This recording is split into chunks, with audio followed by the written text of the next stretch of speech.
میرے league work کا نتیجہ یہ نکلا ہے کہ یہ جو سیشن بلایا گیا سر، اس کے پیچھے کوئی قانون سازی بڑی ہونے والی ہے. اس کا مقصد جو تھا، یہ سیشن آج نیشنل اسمبلی کا ابھی میرے خیال میں چل رہا ہے، ختم نہیں ہوا، کل سے سینٹ کا شروع ہو جائے گا، اور میرے خیال میں جمعرات والے دن جوائنٹ سیشن ہے یا بدھ والے دن، اس کی بھی کنفرمیشن آ چکی ہے. ابھی تک تو کوئی نوٹیفیکیشن جاری نہیں ہوا جوائنٹ سیشن کا. نہیں اطلاعات پکی ہیں سر. اطلاع میں اور جوائنٹ سیشن کے باقاعدہ سمن کرنے میں فرق ہوتا ہے. آگے فرمائیے. تو سمن ہو سکتا ہے نا جب خبریں اس حد تک گردش کر میں رہی آپ سے عرض کر رہا ہوں کہ ٹھیک ہے، اچھا تو کیا کرنا ہے جوائنٹ سیشن بلا کے؟ میں اس نتیجے پر پہنچا ہوں جو مختلف اطلاعات میں نے اکٹھی کی ہیں کہ کوئی بڑی قانون سازی ہو رہی ہے. میرا آپ سے سوال یہ ہے کہ وہ کون سی قانون سازی ہونے یہ 3 دنوں کے لیگ ورک میں آپ کو یہ پتہ چلا ہے کہ کچھ قانون سازی ہو رہی ہے. سر قانون سازی کے لیے جوائنٹ پارلیمنٹری سٹنگ کی کیسے ضرورت ہے؟ اللہ بھلا کرے. یہ مجھے پتا تھا کہ آپ یہ بات پوچھیں گے. ایک لفظ ہوتا ہے 2/3 اکثریت. جی وہ میری طاقتور ترین شہباز حکومت کے پاس نہیں ہے. تو جب وہ قانون سازی کرنی چاہیے تو 2/3 جب نہیں ہوتی تو پھر اسی لیے جوائنٹ سیشن کال کیا جائے گا. تو اس میں ہے کیسے؟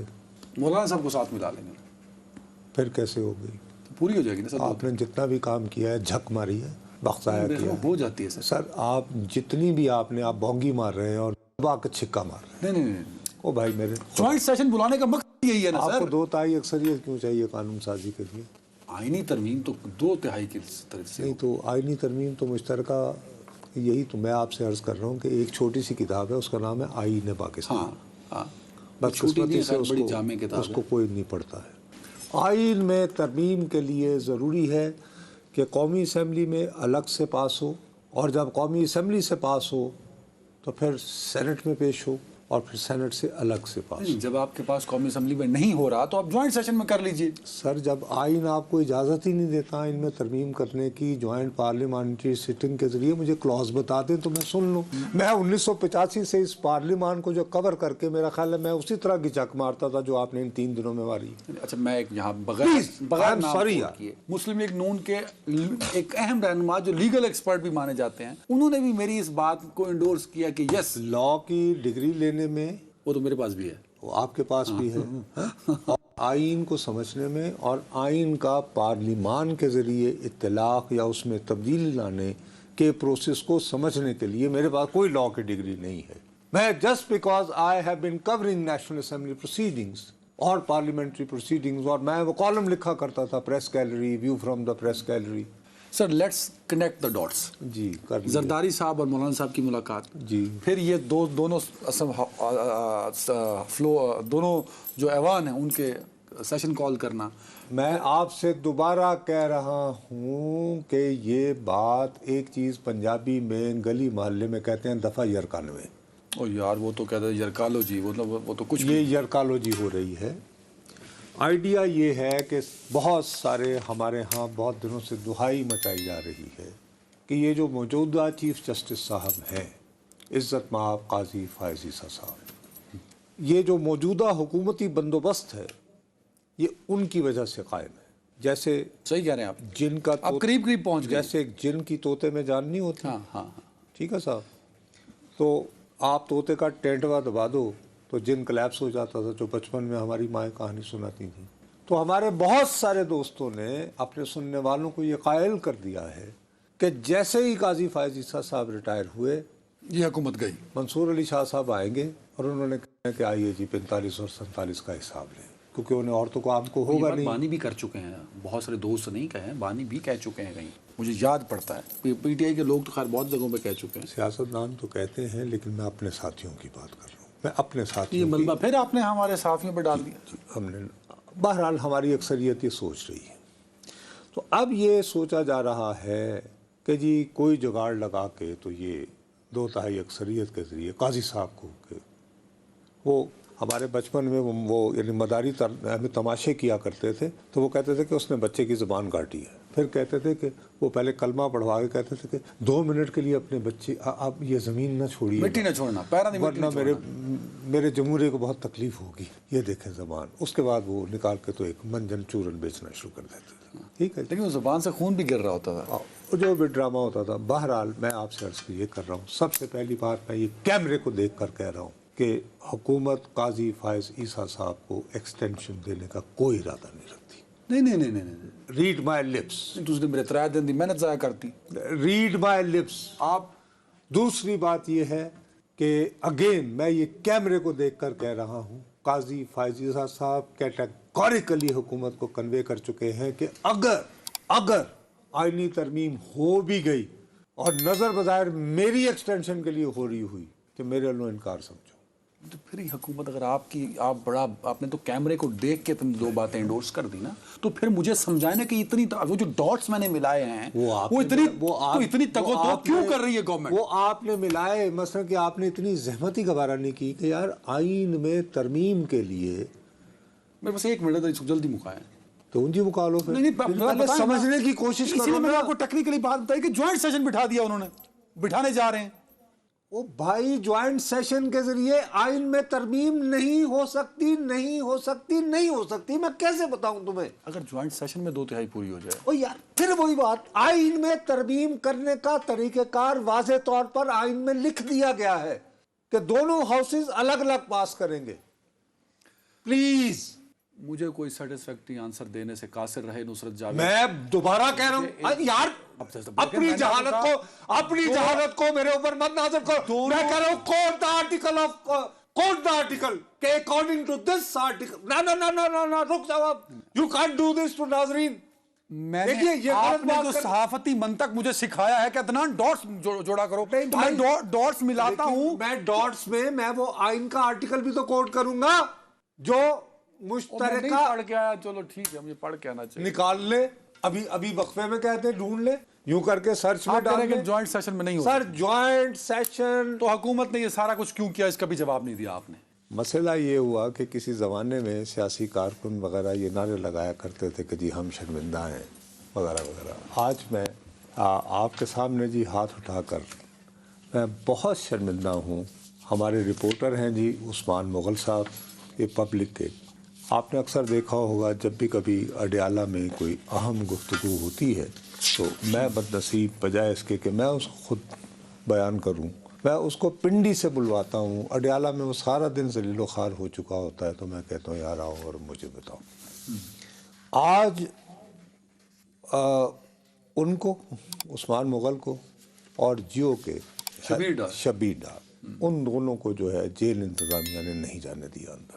ہمارے عثمان مغل کا گناہ یہ بتایا گیا کہ آخری مرتبہ جب وہ ہمارے شو میں آیا تھا، اب آپ یہ بات ذہن میں رکھیں کہ وہ اس وقت آیا جب وہ یاد ہے وہ ڈپٹی سپرنٹینڈنٹ جیل پکڑے گئے تھے اکرم، تو وہ اس کے بعد میں نے کہا بھی ماحول کیا تھا. اس نے کہا جی کہ آج جیل کے حکام بہت ٹینس تھے.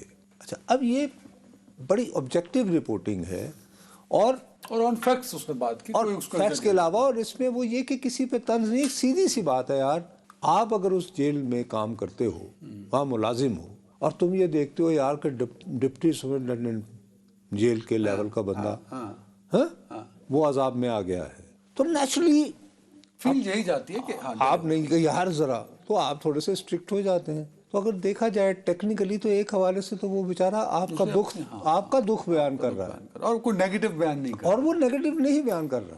ان کو جناب 2 سماعتیں سے پہلے ان کو، اب میں وہ نام نہیں لینا چاہتا جی، کچھ جیل کے لوگوں نے کہا کہ خبریں تو ہوتی رہتی ہیں، اب یہاں پہ بھی ایک اور ذلت ہے.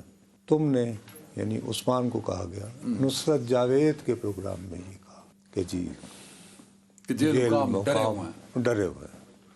وہی کم از کم تیرے پہ الزام دے دیتے یار، تو جو سارا کچھ یعنی سارے نصرت جاوید پہ. خیر اسی طرح وہ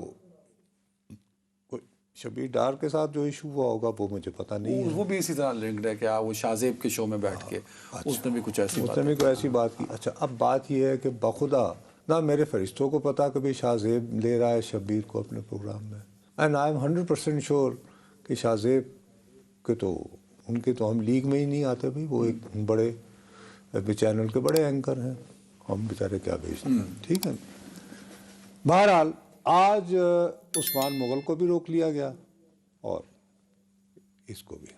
اب بانی صاحب تشریف لائے، ان کو انہوں نے دائیں بائیں دیکھا، مین وائل ان کو بتایا گیا کہ تو انہوں نے عدالت کو صاف کہا اور انہوں نے کہا جی یہ بڑی زیادتی لیکن انہوں نے ہے۔ کہا جی بیلنس رپورٹ نہیں پھر انہوں نے کہا کہ جہاں جتنے لوگ بھی ہماری رپورٹنگ کوریج کرتے ہیں، دیکھیں ایگزیکٹ ان کے کوٹ کیا ہے کہ بیلنسڈ اور معتدل، اوتھینٹک، مثلا یہ کہ تعریف یہ نہیں کہ جی وہ میرا وہ کرتے ہیں۔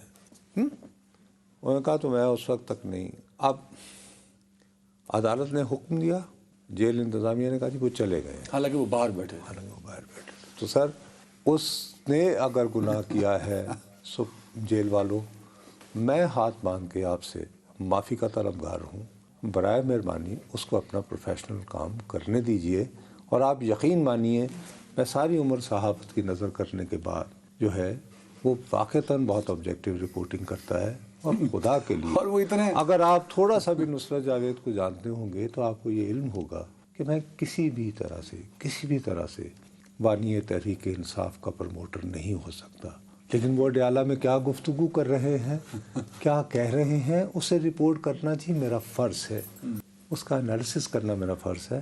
خدا کے لیے ہمیں اپنا فرض ادا کرنے دیجیے، آپ بھی کیجیے، ایسے ٹینس ماحول ہوتے ہیں۔ ویسے تو دیکھیں نا، باقی یہ ہے کہ آپ سے فریاد ہی کر سکتے ہیں سر، اور آپ خود سوچئے کہ جن پہ آپ کا حکم چل گیا وہ کس قدر سادہ صحافی ہوں گے، تو وہ صرف صحافت ہی کرتے ہیں دونوں، عثمان اور شبیر ڈار، تو وہ صحافت یہ کہ باقی یہ کہ جو انہوں نے فرمایا ہے وہ اس میں آج پھر انہوں نے بڑی سخت ریپیٹڈلی یہ کہا ہے کہ انہیں جان کو خطرہ ہے انہیں، ہاں، اور دوسرا کچھ ہوا تو پھر انہوں نے وہی پرانے نام وہی نام دہرایا، اور دوسرا وہ بیگم صاحبہ کے بارے میں وہ کہہ رہے ہیں کہ جی چوہے گرنا شروع ہو گئے ان کی، چوہوں کی شکایت کی ہے۔ بہرحال ان کا اس کا تدارک ہونا چاہیے، وہ ہونا چاہیے، لیکن میرا اپنا یہ خیال ہے کہ یہ اب تھوڑا سا بانی اس بات کو بہت ہی زیادہ اب ریپیٹ کرنا شروع ہو گئے ہیں۔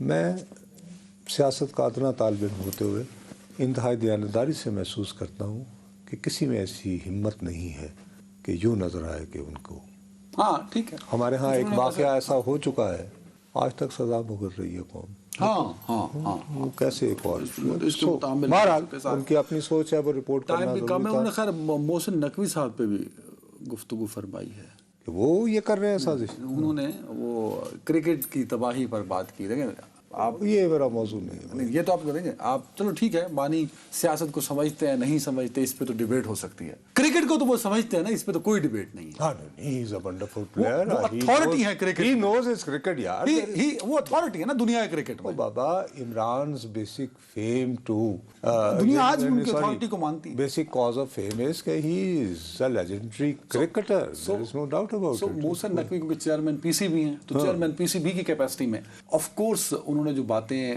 بتا کی ہیں وہ بالکل فیکٹس ہیں، نمبرز ہوتے ہیں نا کہ نمبر میٹر کرتے ہیں، کہ پاکستان کرکٹ ٹیم پہلی دفعہ پنڈی اسٹیڈیم میں کرکٹ میچ، ٹیسٹ میچ بنگلہ دیش سے ہار جاتی ہے۔ اس سے پہلے 13 ٹیسٹ میچ ہوئے، 12 پاکستان جیتا، 1 ڈرا ہوا، اور کل پاکستان ہار گیا بنگلہ دیش سے پہلی دفعہ ٹیسٹ ٹیسٹ 5 دنوں کا 5 دنوں کا ٹیسٹ پہلی دفعہ ہار گیا۔ اس کے بعد آپ ورلڈ کپ کھیلنے گئے تو آپ پہلی 4 ٹیموں میں نہیں آئے۔ T20 میں پاکستان کو T20 میں مطلب بڑا اچھا مقام حاصل ہے، ہمارے سٹیٹ، ہمارے نمبرز، ہمارا سٹرائک ریٹ، تو ہم آج 8 ٹیموں میں بھی نہیں ہیں۔ تو یہ سارا کس کی وجہ سے ہے؟ محسن نقوی صاحب جب سے بیٹھے ہیں، یار وہ تو کل پرسوں آئے ہیں نا پی سی بی کے چیئرمین، یہ بھی تو اب زیادتی کر رہے ہو۔ پرسوں تو نہیں آئے، جو کب آئے اب اس کو بھی 4-5 مہینے 4-5 مہینوں، 5 سے بلکہ زیادہ ہو گئے ہیں، 5 سے 6 یار یہ دیکھو 4-5 مہینوں میں ان کو تباہی کا ذمہ دار تو نہیں ٹھہرا۔ 5 مہینوں میں 3 کرکٹ سٹیڈیم نئے تعمیر کیے جا سکتے ہیں۔ اس وقت اس ملک کے اندر کرکٹ سٹیڈیم کی ضرورت نہیں ہے، کرکٹ انفراسٹرکچر کو بہتر کرنے کی ضرورت ہے، جس پہ محسن نقوی اسٹیڈیم ہوگا تو انفراسٹرکچر ہوگا نا، جو انفراسٹرکچر فزیکل ایگزسٹ کرتا ہے، اچھا بھائی آپ اس کو یوٹیلائز کر لیجئے۔ ملتان کا سٹیڈیم کتنا اچھا سٹیڈیم ہے، پر اس میں پیسے نہیں آئیں گے تو کام نہیں کرنا۔ نیشنل سٹیڈیم کراچی کتنا اچھا سٹیڈیم ہے، پیسے نہیں آنے بس انہوں رہن دیو۔ پنڈی کا سٹیڈیم آپ کے پاس اویلیبل ہے، ڈومیسٹک سٹرکچر پہ کام نہیں کرنا چاہ رہے۔ محسن نقوی صاحب نے ان 5 مہینوں میں، آئی چیلنج ٹو محسن نقوی صاحب، کرکٹ کی جو بہتری ہوتی ہے جس پر عمران خان صاحب روتے ہیں، جو ڈومیسٹک لیول کی ہوتی ہے، اس پہ کوئی ایک کام کیا ہو، میں محسن نقوی صاحب سے معافی مانگوں گا۔ یہ ہر جگہ پہنچ جاتے ہیں کہ میری یار میرے ان کے ساتھ بڑے اچھے تعلقات ہیں، نہیں، تمہارے اتنے نہیں ہیں میرے، چلو میرے بطور صحافی تو میرے کولیگ ہی ہوئے نا سر۔ اس سے پہلے وہ اونر ہے، کولیگ نہیں ہے۔ تو سوری موسم میں تو کولیگ سمجھدا سی نہیں بٹ جو بھی ہے میں تو فیکٹس رپورٹ کروں گا نا, میں تو فیکٹس رپورٹ کروں گا کہ آپ کو اگر چیئرمین پی سی بی لگایا ہے اور آپ آئے روز ہر مہینے یہ منتیں ترلے کرتے ہیں کہ لینی بھی ہے تو میرے تو وزارت داخلہ لے لو. انہوں نے نواز شریف کو ایک پیغام بھیجا ہے کہ اللہ دواسطہ جی بہت پریشر ہے آپ کے اوپر تو آپ مجھ سے وزارت داخلہ لے لیں, یہ چیئرمین پی سی بی مجھے رہنے دیں. یہ پیغام بھیجا ہے, میں یہ آپ غلط رپورٹ نہیں کر رہا اور یہ میرے ذرائع کچے ذرائع نہیں, کہ نواز شریف کی منتیں کی جا رہی ہیں چیئرمین پی سی بی رہنے کے لیے. اس سے پہلے لگانا چاہ رہے ہیں میاں صاحب کسی اور کو لگانا چاہ رہے ہیں, یہ تو مجھے نہیں لیکن یار پرسوں تو وہ لے کر گئے ہیں آصف علی زرداری کو ٹائم ختم مولانا فضل الرحمان کے پاس. میں نواز شریف کو پیغام بھجوایا پی سی بی چیئرمین رہنے دیں, وزارت داخلہ مجھ سے لے لیں. جب آصف بھائی کو لے گئے بدترین چیئرمین پی سی بی ثابت ہوئے ہیں پچھلے 20 سالوں میں, بدترین چیئرمین پی سی بی. 5 مہینوں میں زیرو پرفارمنس ہے اور پاکستان کرکٹ ڈکلائن کی جانب ہے, تباہی کی جانب ہے. کاش میں کرکٹ کو سمجھتا